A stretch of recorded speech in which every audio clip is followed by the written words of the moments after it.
it is absolutely disgusting to see you, Mr. President, go to so much trouble to get money appropriated for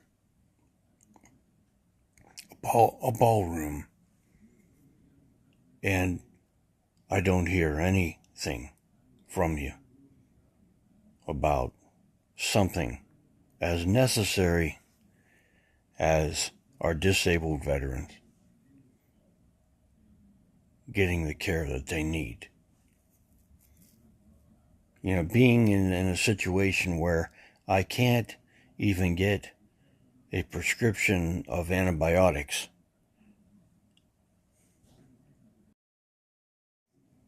Try as an exercise, sir. Try this exercise. Imagine that you've got full-on infections in your mouth, your teeth, what teeth you have left. Imagine that you're using peroxide. That you're putting peroxide in your mouth and sloshing it around.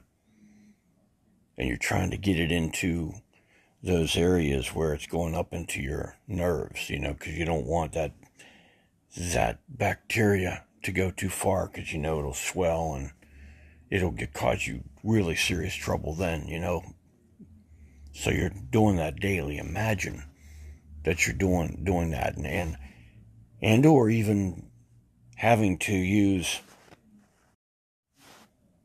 let's say, you can't get any antibiotics, so maybe you're using gel, like a triple antibiotic gel, Neosporin, something like that, whereas you're putting that in your mouth and holding it, in the areas where your teeth are infected for as long as you can, maybe a couple hours, and then you swallow that. You swallow it, whatever, because it's that triple antibiotic. It can help you with your infection. That you got a bodily infection, and that it can be affecting other organs, your heart, and what have you. So you're desperate, and you're doing that.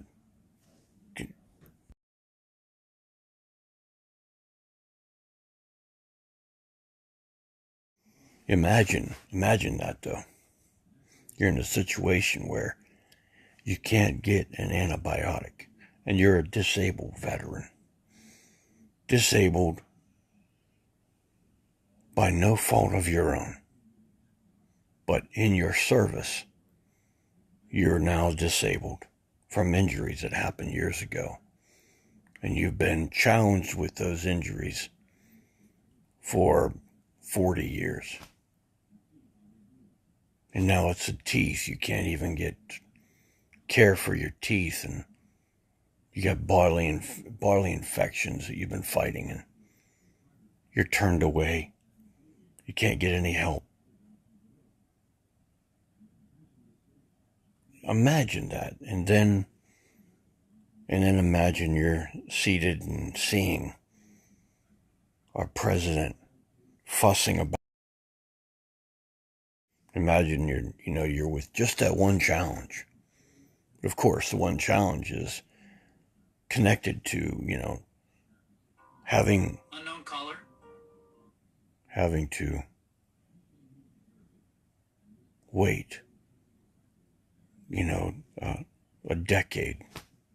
So, it's going on 8 years now since I was told that I needed hip replacement surgery. But let's say unknown caller, 8 years needing hip replacement surgery. You're a disabled veteran. And you see our president fussing about a fucking ballroom. A ballroom. A fucking ballroom. Imagine being a disabled veteran who can't get a prescription of antibiotics for infections with your teeth.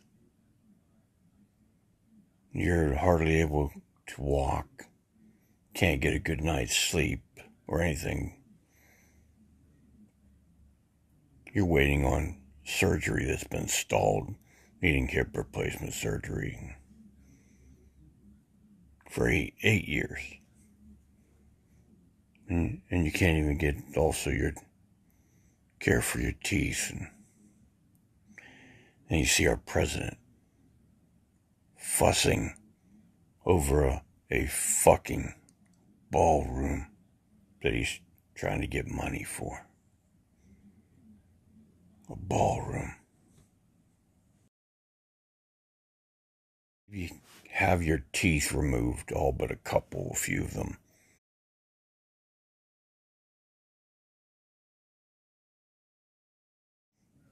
As an exercise, try to do that. I don't know how you do it. I mean, maybe have your teeth removed, all but a few of them. Maybe have them drilled, to the point where, everything's exposed, and have bacterium put into the cavities so that you can have an infection. Maybe, I don't know, have your hip joint, destroyed. And so your nerves are exposed and impinged upon with whatever movements you make. But you also have to, how the fuck do you do it, to be on an even par with me? How the fuck would you do it? It'd be impossible. You'd have to take into account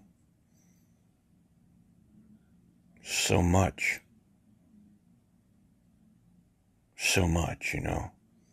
being in a position where you have had to take veterinary, like horse antibiotics, or buying ciprofloxacin for fish tanks online or at a pet store for your care. I don't know. But you're just scratching the surface. Just scratching it. Because you still don't know. And you watch our president fussing over a fucking ballroom. Over a ballroom. A fucking ballroom. If my thoughts were power, like there were power behind my thoughts, your ballroom would never be constructed.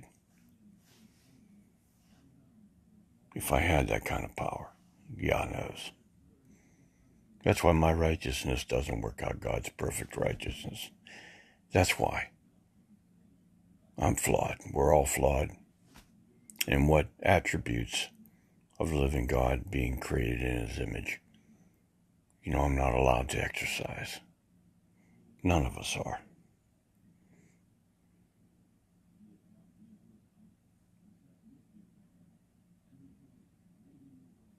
But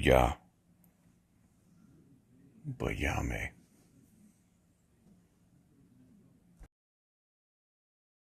What I have learned is that when I had faith that could move mountains, and I have exercised faith that has been like on a scale that is something frightening because of my imperfection. And when I was reined in because it was necessary, because I was dangerous, because that's the way things are. And then Yah showed me what He can do, which is limitless. I have a whole new unique perspective on things, sir.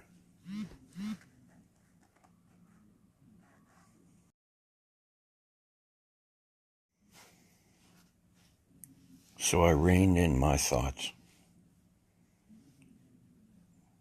and my communication is open. There's not a set time that I set aside this time and that for prayer, but my every waking moment is a connection with the living God. And everything in my life is open. There's an open, totally open relationship. God knowing all things. Carefully, I gauge the way I think about things in Christ.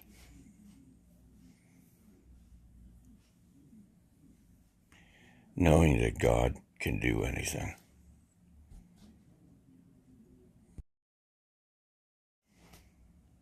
Knowing that I